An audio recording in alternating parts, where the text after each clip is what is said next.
இன்னைக்கு நம்ம ஃபுட் வார் 7th episode தான் பார்க்க போறோம். எபிசோட ஓபனிங்ல ஸ்கூல்ல இருக்கிற பசங்க எல்லாருமே இன்னைக்கு அந்த இக்குமியை ஏத்து எவனோ ஒருத்தன் ஃபுட் வார்ஸ்ல காம்படிட் பண்ண போறானாமாடா அப்படின்னு பேசிட்டு இருப்பாங்க. கண்டிப்பா இன்னைக்கு அந்த ரைஸ் பவுல் கிளப்ப முடிச்சிட போறானுங்க போன்னு பேசிட்டு இருப்பானுங்களா. அந்த கோனு நம்ம ஹீரோக்கு தேவையான இன்கிரிடியன்ட் எல்லாமே சொந்தமா கொண்டு வந்திருப்பான். சோ எல்லாம் கரெக்டா இருக்கான்னு செக் பண்ணிக்கிட்டு இருக்கேன். சரி அதெல்லாம் இருக்கட்டும், நேத்து நைட் ஒழுங்கா தூங்குனியாரான்னு கேட்கும் போது அந்த சாஸ்ல மட்டும் கொஞ்சம் அங்கங்க பேட்ச் ஒர்க் எல்லாம் பார்க்க வேண்டியது இருந்தது. அதெல்லாம் பார்த்து முடிச்சுட்டு ஒரு 2 மணி நேரம் நல்லா தூங்கினோம்னா அதுவே மெகுமி இருப்பாள். சோ அவ அந்த ஃபுட் வார்ஸா பாக்குறதுக்காக ஏகப்பட்ட பேர் வந்திருப்பாங்க. அதெல்லாம் பார்த்து பயந்துகிட்டு இருப்பான். பயப்படக்கூடாதுன்னு கையில யாரோ ஒருத்தர பேர் எழுதுனா பயப்பட மாட்டோமான்னு அவ பண்ணிக்கிட்டு இருக்க. முதல்ல அமைதியா நில்லமான்னு சொல்லுவானா. ஏன்டா இத்தனை பேர் வெளியிருக்கிறாங்களே, உனக்கு நினைச்சு கொஞ்சம் கூட பயமா இல்லையா? அவங்க எல்லாருமே நீ சமைக்க போறத பாத்துக்கிட்டு இருக்க போறாங்கடா. ஒரு துளி கிடையாது. எங்க ரெஸ்டாரண்ட்ல ஏகப்பட்ட கஸ்டமர்ஸ் லைன் கட்டி நினைக்கிட்டு இருப்பாங்க. அப்பெல்லாம் பயப்படாதானா, அப்ப மட்டும் பயந்துனா என்ன நினைக்க. இன்னொரு பக்கம் ஹாஸ்டல்ல சட்டோஷி அப்படியே அமைதியா நினைக்கிட்டு இருக்க. நம்ம ஹீரோ கேட்டிருந்திருப்பான்ல, மேபி நான் உன்ன பீட் பண்ணனா அந்த கவுன்சில் ஆஃப் 10ல உன்னோட அந்த 7வது சீட் எனக்கு கிடைக்குமான்னு அதை யோசிச்சுக்கிட்டு இருக்கேன். இந்த போட்டியை ஆங்கர் பண்றதுக்காக உராரா அப்படின்னு ஒரு பொண்ணு வந்திருப்பா. சோ அவ எல்லாரும் சமையல் போர்ல நனைய தயாரா அப்படின்னு கேட்டுக்கிட்டு இருக்கேன். முதல்ல நம்ம இக்குமி தான் வராள. சோ வந்தோன்னு இருக்கிற ஃபேன்ஸ் எல்லாரும் பயங்கர எக்ஸைட் ஆகுறாங்க. சோ அவதான் மீட் மாஸ்டராமா. இக்குமியை சேலஞ்ச் பண்ண புது பையன் அடுத்தது வரப்போறான் அப்படிங்கும் போது இருக்கிற எல்லாரும் ஆல்ரெடி அங்க பூ காமிச்சுக்கிட்டு இருக்காங்க. ஆனா கொஞ்சம் கூட ஒரு கண்ணு இமைய கூட நகர்த்தாம நம்ம ஹீரோ கூட வந்துகிட்டு இருக்கேன். அங்க கூட்டத்துல மெகுமியோட சாப்பாட்டுல உப்பு கட்டி விட்டானுங்களா சில பசங்க 2 பேரு. அவனுங்க அங்க இருந்துகிட்டு இவனாலதான் அன்னைக்கு நாம E கிரேட் வாங்கினோம், இன்னைக்கு அவன் ஸ்கூல் விட்டு ஓடி போறத நம்ம கண் கூட பாக்கணும்னு வெயிட் பண்ணிட்டு இருப்பானுங்க. அவ்வளவு பெரிய ஸ்டேஜ்ல நம்ம மெகுமியும் கோன் இவங்க 2 பேரை தவிர வேற யாருமே நம்ம ஹீரோக்கு சப்போர்ட்டே கிடையாது. ஏற்கனவே இதுக்கு முன்னாடி அந்த கோன் பார்த்தா இதே மாதிரியான ஒரு ஃபுட் வார்க்கு வந்திருக்கான் வேற ஒரு கிளப்ப சேலஞ்ச் பண்ணி. ஆனா அன்னைக்கு அதை பாக்குறதுக்காக ஒரு நபர் கூட கிடையாது. ஃபுல்லா அந்த சாப்பாட்டோட ஸ்மெல்ல பார்த்துட்டு சில 4-5 தெருநாய் தான் வந்திருந்தது. ஆனா நீயும் இப்பதான் புதுசா வந்திருக்க. அப்படி இருக்கும்போது எதுக்கு வந்திருக்க ஒருத்தன் விடாம எல்லாரும் மேல இவ்வளவு கான்ல இருக்கிறானுங்கன்னு கேட்க எனக்கே அதான் தெரியலன்னு சொல்லிட்டு இருப்பானா. அந்த இடத்துல 3 ஜட்ஜ் இருக்கிறாங்க. தேவையான இன்கிரீடியன்ஸ் எல்லாம் கொண்டு வந்துட்டாங்க. கூடவே இந்த போட்டியோட மெயின் இன்கிரீடியன்ட்னா அது மீட் தான். கறி வச்சுதான் அவங்க சமைச்சாகணும். அங்க ஆடியன்ஸா நம்ம ஹாஸ்டல் பசங்க இருக்கிறானுங்களா. சோ அவங்க எல்லாரும் வந்திருக்காங்க. இந்த போட்டியில தோத்து போயிட்டா ரைஸ் பவுல் ரிசர்ச் சொசைட்டி கம்ப்ளீட்டா டிஸ்பேண்ட் பண்ணப்படும். கூடவே நம்ம ஹீரோ இந்த அகாடமியை விட்டு எக்ஸ்பெல் பண்ணப்படுவான், துரத்து விடப்படுவான். அப்படி நம்ம ஹீரோ இந்த போட்டியில ஜெயிச்சுட்டான்னா இந்த ரைஸ் பவுல் கிளப்புக்கு ரன் பண்றதுக்காக எக்ஸ்ட்ராவான ஃபண்டிங்ஸ் கூடவே கிச்சன் ஃபெசிலிட்டிஸ், அது மட்டும் இல்லாம ரொம்ப முக்கியமா இக்குமி அவங்க கிளப்ல ஜாயின் பண்ணி ஆகணும். அவளுமே ஹீரோவை பார்த்து புது பையன் உனக்கு ஏதாவது கடைசி வார்த்தைகள் இருந்தா சொல்லிடு, ஏன்னா எப்படி நீங்க இருந்து போக போறது உறுதிங்கும் போது துண்டெடுத்து சீனா தலையில கட்டினவனமே என் கூட பேச முடியலன்னு ரொம்ப கவலைப்படாத, கூடிய சீக்கிரம் அந்த கிளப்புக்கு வரதா போற, அங்க நிறைய டைம் இருக்குமா. இந்த போட்டியை பாக்குறதுக்காக எரினா இருக்கிறாள். சோ அவளும் வந்திருப்பாளா. இதுக்கு இவ வந்திருக்கான்னு சொல்லி யாருக்கும் புரியல. ஈவன் நம்ம ஹாஸ்டல் பசங்க இருப்பாங்கல்ல, சோ அவங்களுமே ஒருவேளை இந்த இக்குமி எரினால ஒரே ஆளுங்க அப்படிங்கிறங்காட்டி வந்திருப்பாள்னு யோசிக்கும் போது அதுக்கு அந்த ஷண்ணுங்கிறவன் ப்ராபபிலி வேற ஏதோ ஒரு காரணம் இருக்குன்னு சொல்லுவான்.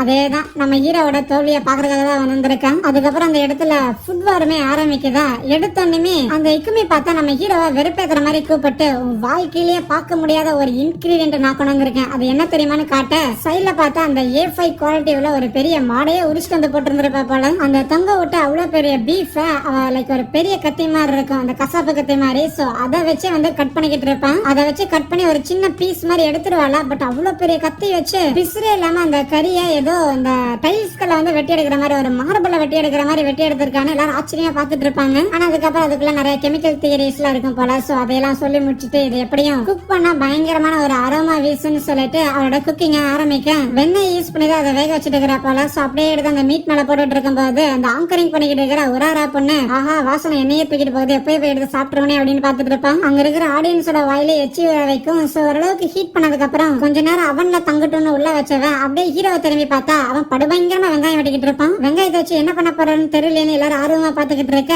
நம்ம ஹீரோவும் கவர்ல இருந்து அவனோட கறியை வெளியே எடுப்பானா. அந்த கவர்லயே போட்டிருக்கும் இருக்கலே சீப்பான மீட் எங்க கடையில தான் கிடைக்கும்னு. என்னது இவ்வளவு சீப்பான மீட் வாங்கிட்டு வந்திருக்கானா அப்படின்னு எல்லாரும் பார்த்து ஷாக் ஆக ஆமாப்பா இன்னைக்கு என்னோட லக்கி டேன்னு நினைக்கிறேன், கடையில டிஸ்கவுண்ட் போட்டிருந்தாங்க. சோ அதனாலதான் பாதி விலையில வாங்க முடிஞ்சுன்னு சொல்ல இருக்கிற எல்லாரும் பொருள் எல்லாம் தூக்கி அடிக்க ஆரம்பிச்சிடுறாங்க. அந்த இக்குமி பொண்ணுமே கண்டிப்பா தோல்வி உறுதிடான அவ பயங்கர கான்பிடன்ஸ்ல அவளோட மீட்டை ஊசியை வச்சு போக் பண்ணி லைக் அது எவ்வளவு சூடா இருக்குதுன்னு அவளோட உதட்டுல வச்சு டெஸ்ட் பண்ணிக்கிட்டு இருப்பாளாம். இது எல்லாத்தையுமே பார்த்துட்டு இருந்த எரினாவும் ஹியூமன் பாடியிலே நம்மளோட உதட்டு தான் டெம்பரேச்சருக்கு பயங்கர சென்சிட்டிவ் ஆனது, அதை வச்சுதான் அவன் அந்த மீட் என்ன பதத்துல இருக்குதுன்னு டெஸ்ட் பண்றா. கூடவே அவ அந்த மீட்டை வெட்டுறதுலயுமே அவ்வளவு அழகு காட்டுவா. இன்னும் சொல்ல போனா அவளோட கைகளை யூஸ் பண்ணி அவ அந்த மீட்டை தொடுறதுங்கிறது பியானோல இருக்கிற கீகளை வாசிக்கிற மாதிரி தானே பயங்கர பில்டப் கொடுத்துக்கிட்டு இருக்க. ஈவன் இக்குமியுமே கண்டிப்பா இதுல ஜெயிச்சாகணும், எரினாக்காக ஜெயிச்சாகணும்னு நினைப்பான்.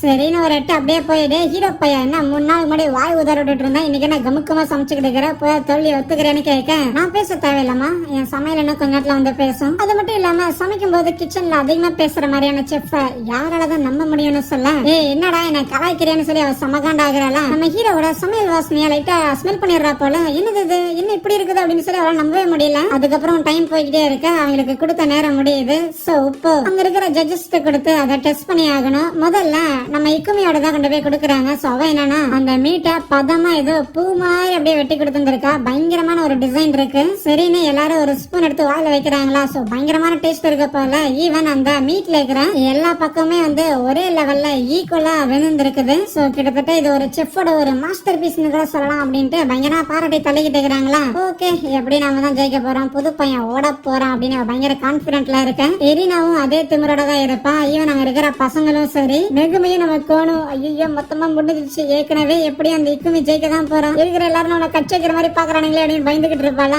அடுத்தது நம்ம ஹீரோவோட சாப்பாடு கொண்டாந்து வைக்கிறான். அதை கொண்டாந்து வைக்கும் போது அங்க இருக்கிற ஜட்ஜஸ் எல்லாம் வெங்காயம் போட்டு இருந்திருக்க. அதுக்கப்புறம் ஏதோ பாதி விலைக்கு வாங்கிட்டு வந்த மீட்டு இதெல்லாம் நாங்க திங்கணும்னு நினைக்கிறியோ. நம்ம ஹீரோ அந்த கப்பை ஓபன் பண்ணும்போது அதோட ஸ்மெல்ல பார்த்துட்டு என்ன இது எச்சி வருது, அவ்வளவு நல்லா இருக்குமோன்னு சொல்லிட்டு சரின்னு எடுத்து எல்லாரும் வைக்கிறாங்க வாயில. எடுத்து ஒரு ஸ்பூன் வச்சவங்க அப்படியே பார்த்து எடுத்து சாப்பிட்டுக்கிட்டே இருக்கிறானுங்க. ஆஹா, என் கையை என்னாலே தடுத்து நிறுத்த முடியல, என்ன இது இந்த அளவுக்கு டேஸ்டா இருக்கு, இந்த மீட் இந்த அளவுக்கு சாஃப்டா இருக்கும் நான் எதிர்பார்க்கவே இல்லை. இதுல யூஸ் பண்ணிருக்க ஆனியன் சாஸா இருக்கட்டும், இது எல்லாமே இன்னும் பசி ஏற்படுத்துது. ஏற்கனவே மீட்டை வேக வச்ச அதே பேன்ல கொஞ்சம் ஒயினை ஊத்திட்டு அதுல ஆனியன்ஸா ஃப்ரை பண்றதுக்காக பயன்படுத்தி இருந்திருக்கான். அந்த மீட்ல இருந்து வெளியான சில ஜூசஸ் இப்ப ஆனியன் கூட மிக்ஸ் ஆயிருக்கும். சோ அதுலயே மீட்டோட பிளேவர் இருக்கு அப்படின்னு சொல்லிட்டு அந்த ஃபுட் அவங்க ஏகப்பட்ட விதத்துல பிரேக் டவுன் பண்ணிக்கிட்டு இருக்க நம்ம ஹாஸ்டல் பசங்களுக்கு புரிஞ்சிருச்சு. ரைட், நம்ம ஹீரோ ரெகுலரான ஒரு டிஷ் தான் பண்ணிருக்கான். ஆனா அதுல சில பட்டிங்க பாத்துருக்கான்னு இதை பாத்துக்கிட்டு இருந்தா அந்த இக்குமி பண்ண ஓகே அது சாஸ் நல்லா இருக்கு, ஓகே இருந்துட்டு போகட்டும். பட் என்னோட ஒரு A5 மீட் ஆச்சே, மீட்டும் சாஸ் ஒண்ணு அப்படின்னு யோசிச்சுக்கிட்டு இருக்கேன். ஆனா அவங்க ஜட்ஜஸ் எல்லாம் பார்த்தா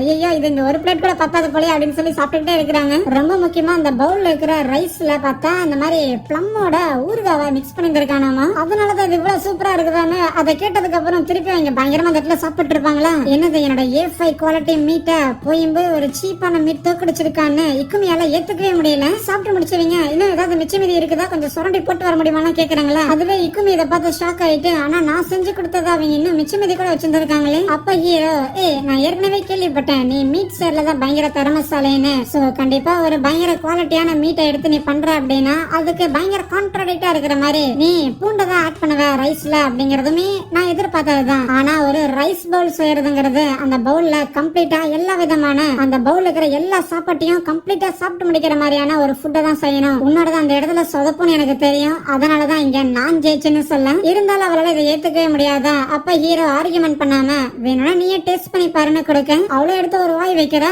பார்த்தா தொடர்ந்து சாப்பிட்டே இருக்கிறா. கிட்டத்தட்ட அந்த ரைஸ் பவுல் வந்து என்ன திருப்பி சாப்பிடு அப்படின்னு சொல்ற மாதிரியே இருக்கு அவளுக்கு. அப்போ டக்குனு ஒரு பிளாஷ்பேக், அவ சின்ன பொண்ணா இருக்கும்போது அவ பர்த்டேக்காக அவங்க அம்மா ஒரு டெடி பேர் கொடுத்துருப்பாங்களா. ஆனா அவங்க அப்பா அந்த டெடி பேரை தூக்கி அப்படியே பிச்சு போட்டுட்டு இந்த மாதிரி பொம்மை வச்சு வாழ்ந்துருக்கிற உனக்கு நேரம் கிடையாது, இந்த மாதிரி பொம்மை வச்சு வாழ்ந்துகிட்டு சாஃப்டா ஒண்ணு இருக்க கூடாது, இந்த மாதிரி ஒரு பெரிய மீட் கம்பெனி ஒண்ணு இருக்கு, உனக்கு ஸ்ட்ராங்கா இருக்கணும் கொஞ்சம் மாதிரி தெரியுதா இல்லையா, நீ எந்த ஃபேமிலி சேர்ந்த அப்படின்னு சொல்லி பயங்கரமா பேசியிருப்பாங்க, கராரா இருந்திருப்பாங்க. ஆனா இந்த சாப்பாடு சாப்பிடும் போது எதுக்கு எனக்கு தேவையில்லாம இதெல்லாம் ஞாபகம் வருதுன்னு அவ யோசிக்கும் போதுதான் ஒருவேளை இந்த ரைஸ் பவுல் எதுவா இருந்தாலும் இருந்துட்டு போகட்டும், நீ எப்படி இருக்குன்னு நினைக்கிறியோ அப்படியே இருன்னு என்கிட்ட பேசுதோ அப்படின்னு அவளுக்கு ஒரு மாதிரி தோண ஆரம்பிக்கும். இந்த மாதிரி ஒரு ரைஸ் பவுல்ல சாப்பாடை முழுமையா சாப்பிடுறதுங்கிறது ஒரு ஹோம்லி ஃபீல், ஒரு சேஃபான ஒரு ஃபீல் அவளுக்கு கொடுக்க இறுதியாக அந்த ஜட்ஜஸ் எல்லாம் நம்ம ஹீரோ தான் ஜெயிச்சுட்டோம் அப்படிங்கறத அனௌன்ஸ் பண்ணிடுறாங்களா. பயங்கரமா செலிப்ரேட் பண்றாங்க நம்ம ஹாஸ்டல் பசங்க எல்லாம். இக்குமியோட தோல்வியை பார்த்தா எரினாவும் உடனே அவளுக்கு நான் கொடுத்த அந்த ஒரு ரூமை கம்ப்ளீட்டா கிளியர் பண்ண இனிமேல் என் பார்வையில வரக்கூடாதுன்னு சொல்லிடுறேன். ஹீரோ அந்த இக்குமி கிட்ட வந்துட்டு உன்னை அடுத்தது என் கிளப் ரூம்ல வந்து நான் மீட் பண்றேன் செல்லா குட்டின்னு சொல்லும்போது என்னடா பேசுறேன் வேகமா அங்க ஓடி போயிடும். அதுவே கோன் வைக்கிறான்ல